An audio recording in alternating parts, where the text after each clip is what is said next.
Draken, say happy Halloween. Good job. Here's your official daytime walkthrough. We are finished building the haunt. It's ready to go for 2015. Here's the daytime walkthrough. I will do a nighttime walkthrough. The daytime walkthrough will have my commentary, and then the nighttime will just be video footage. I'll do that sometime later today. Today's Halloween, and it'll just be neat music, and I'll just show you everything that it looks like at nighttime. So here we go. Here's the front, and you can see the whole haunt from the street. Here's our front with the columns and our fencing. I moved the location of the entrance from there to here this year. We extended into the drive port, and so I have the gate closed right now. I know, I'm coming towards you. We have the gate closed right now, but we're going to open it when we open at 5:30. So I'm just going to walk around here just to start the walkthrough. Ooh, there we go, underneath that rope. Okay, here's the beginning of the haunt. We start walking around our pumpkin vine area. So those are all our paper mache pumpkins with our pumpkin vine we made. All the pumpkins will be lit up during Halloween night. And every single pumpkin is paper mached, mudded, then painted, and then painted inside black so that you can't see the newspaper. And there's Draken. And we have some real pumpkins. Ronan carved this little guy down here. And you have your bike, yes. Can you move real quick? I just want to show everyone the neat pumpkins. There's Ronan's real pumpkin. And we did yesterday with our friends, Cora, Alice, and Audrey.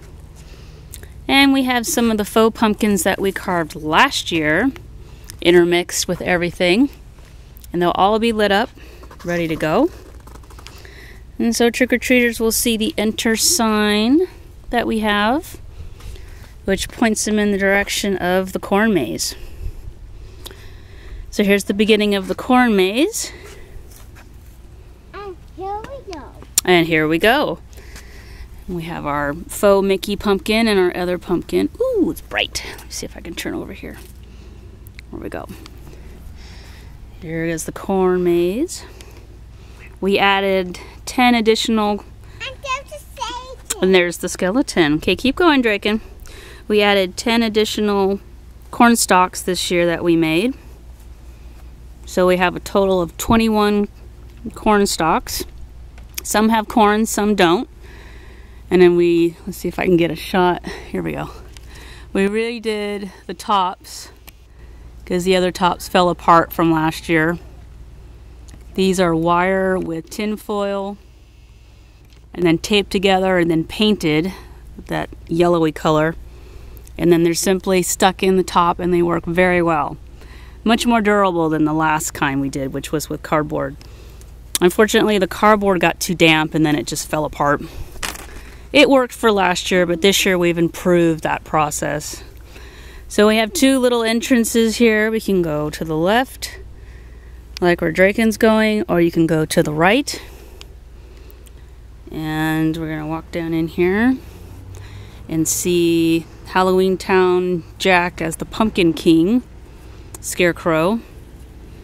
I haven't vlogged too much about this guy, but I will. And he'll have lights in his head. He's a nice little entrance way, little pointer, which leads you to the cemetery. Yes. Careful, sweetie. Come out of the cemetery. Stay on the path, okay? And we have some of our pumpkins that we carved yesterday, which are real.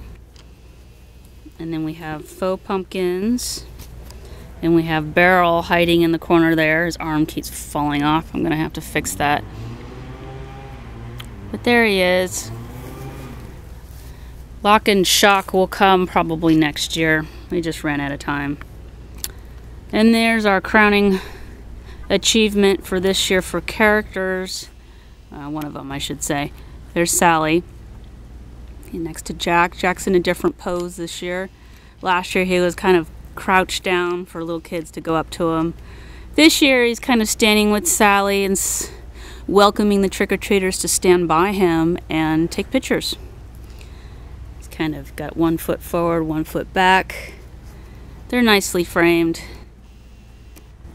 and ready to receive and provide some nice photo ops for the kids. And then we come to our spooky trees, which are a little spooky forest.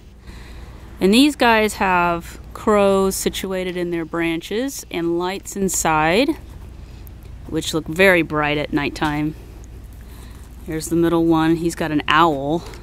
That owl makes noises, hooting sounds and a screech, and his lights light up red, which is very exciting. And we have our third one here, and this one gave me a lot of trouble because the arms I made a little too long. So he's actually roped in the back to the fence so that he doesn't fall over. I think what I'll do is I'll redo his arms and cut him shorter because he's just a little too top heavy. And I had to repair him once. You can't even tell, but he actually broke a little bit when we were getting him to the front yard. And I'll have to say, these trees were not easy to get here. They were very big, and I had to get the assistance of my father-in-law, my mother-in-law, my husband, and myself. It took all 4 of us to pick these up, and in the process we had to break some of the roots because they were too wide, which I fixed, which was no big deal. But they were just too big for the side of my house to get through, and a couple breakages later, I've prepared them and they're fine. I see you. Wait, let me finish my commentary and then I'll come, okay? Anyway, these trees look fantastic. Everyone loves them. They're kind of blown away, everyone who keeps driving by and wanting to take pictures of them. So they're going to look spectacular, and they're going to have one of those fire and ice lights shining on them tonight, which is situated over here in the corner. Okay, so that was the trees. That was the Herculean feat of getting them to the front. And I didn't even get a chance to vlog it because I had to help, and it was the middle of the night and it was too dark. So hopefully you find my story funny. But he's got some really cool crows and things standing in him, and I think the kids are going to like him a lot. So then we get to our trick-or-treat sign, and then it points them towards the dungeon. Now this dungeon was probably the most exasperating thing to do. Hi, Mommy. It started out easy to put together. Hi, Mommy. Okay, I'm coming. And then it just got kind of like Indiana Jones, where the roof was coming down, and it's just, hang on, it's just cardboard and foam. So it works, it looks great, but it was not easy to put up, and the only thing that's holding it up is PVC pipe and zip ties and wire. And it'll work, and it'll hold it for Halloween, but after that, I'm not sure what I'm going to do with it, but I think I can reuse it and support it better. But for what we did, it's fine. And then you could see all the kids' bats. They came out really cute. I love them. They're just hanging. I stapled them to a wire, and they're hanging from the wire. So you can see all the little bats. And then we have a gigantic bat in the corner. Didn't worry about the eyes. The eyes actually light up, but I don't care because I got the fire and ice light right next to it, and it's blue and it shines in here. It looks all creepy. And so the idea behind these panels was, you're probably asking yourself, why didn't you just take sheets of foam and just cut it the way you wanted it?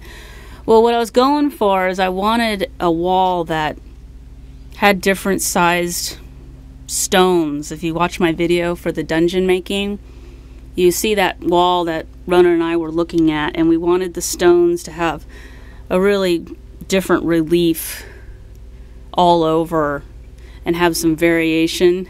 And so the only way to do that, other than taking multiple sheets of foam and then maybe cutting it down, which would have been extremely expensive. I just took scrap foam of all different sizes and depths, cut them down, glued them down, and then that's how we came up with this dungeon. So we have the effect, but I don't have the expense. So I only had to pay for PCB pipe, PVC, excuse me. PCB. No, we're not putting PCBs in the haunt. PVC pipe with some zip ties and wire, and that was it. I used a little bit of duct tape, but that was it. There's a couple cracks that you can kind of see the daylight now, but when it comes to the nighttime, you won't even tell. And let me tell you, it gets really dark in here without the light. It's really spooky. Here's our little fairies. I got a light on them. Let me zoom in. There we go. Focus. Focus. I'm gonna focus, maybe, hopefully. There we go. Here's our little Flora, Fauna, and Merryweather. I got a little light on them. And they're gonna kind of lead into the theme of the next part of the haunt. I know girls will love that. And so here's the exit. And I told you initially the dungeon I was hoping to get at least 2 turns. Well, I put it in 6th gear and I really went all out because I didn't want to disappoint the boys. And I made even more panels, and we used every single panel we made. And I ended up with 1, 2, 3, almost 4 turns, cheating, because this wall is actually 2-sided.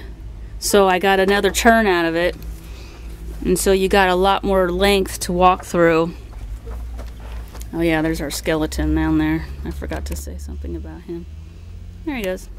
He's got a little LED red light in him, so it kind of looks like a heart, which is cool. Anyway, the fairies are right up there, and that leads us to the exit of the dungeon, and then you come to where you get your trick-or-treats with the creepy candy cauldron, which will have the flame down in there. You've got the spikes like in Sleeping Beauty at the end, and then you've got the gigantic Maleficent on the top. And she's all lit up with her eyes and her mouth, and her head turns back and forth. And we even rigged up the fogger, we hope works, so she's spitting, blowing flames and smoke out her mouth. And I didn't like the gray stripes on her belly, so I changed those to black. They were irritating me. So there's Maleficent in all her glory. And the spikes all around the front of the house. Those were easy. They're so lightweight, they're just pool noodles, and I made the spikes out of paper mache, painted it all gray. I used wires to attach the spikes to the stalk, or the branch, I guess. And that was it. So those look fantastic, and I've got a green fire and ice light shining on the whole thing. The dragon and the spikes. So that'll be the finale, but it's not the only thing left. Then the trick-or-treaters, once they get their candy, then they turn this way, and there's our vampire bat, which we had there last year. And then we started with the spider nest. I got all the cobwebs on the side of the house. The garage is going to be closed. And so it's nice and spooky dark. So you see here's a big old purple spider here. There's a little blue spider here. There's a little tan one here. I'm going to kind of prop this one back up. There we go. And then we got big Shelob down here from last year. She had to be patched up. She's ready to go. I got this blocked off so it looks dark and spooky. And then I got one more hanging here. And by the way, all these spiders were a gift, or we were out garage sailing, and this nice guy was kind of done with Halloween, and he had all these spiders, and I was buying a couple small things from him, and he just gave Ronan all the spiders. So we have all these extra really cool opposable fuzzy spiders, which I love, and they're really nice. And if you get them in the store, they're really expensive, or at least I think they're expensive. And so that was a nice bonus. And I even finished off the dungeon nicely on the side, so they don't see any cardboard or anything, and everything else is blacked off. So then we go through here, and the trick-or-treaters are going to walk this way. I'm going to have music here, which is the Great Pumpkin Charlie Brown, kind of little excerpts from the cartoon as they see the trick-or-treaters from the cartoon here.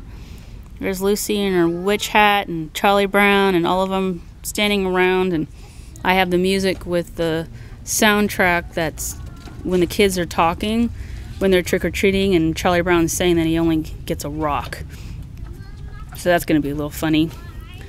And then there's our exit sign. And then they come to, we're actually doing a little donation table today.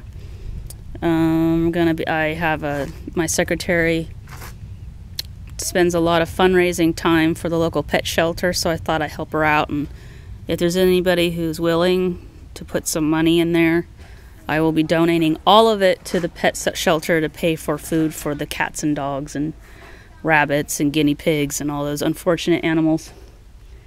So that's the haunt. Then they come out here to the street, and that's it. So I hope you've enjoyed this daytime walkthrough commentary. I will have a nighttime one, which I'm sure will be more interesting with all the lights and the music. And if you have any questions, please comment, like the video. We worked really hard this year. I think we went kind of ambitious and crazy, but I had a lot of fun. The boys had a lot of fun. We went all out because we love Halloween, and we're going to get a big turnout. I know it because it's fantastic weather. It's Saturday, and I know the word's gotten out about this place. And our haunt is really, really cool. And there's the dragon from the street, which is really neat. She looks great at night. Wait till you see it. So I hope everyone has a safe and fun Halloween. And I can't wait to see everyone's videos, because being so busy, I haven't had a chance to watch everybody's. And I can't wait to watch them. And it's kind of special, because once Halloween's over, it's a little bit of a downer, so I like to watch all the videos to keep me going. So thank you everyone for posting your videos. Have a happy, safe Halloween. Say happy Halloween, Draken. Good boy. What are you going to be for Halloween this year? I don't know. What's your costume? Yo ho! What is it? It's a pirate. You being silly. Do you have a sword? Yes. Alright everybody, I'll leave you with that. Happy Halloween. And look forward to that daytime walkthrough soon. Okay everyone, goodbye.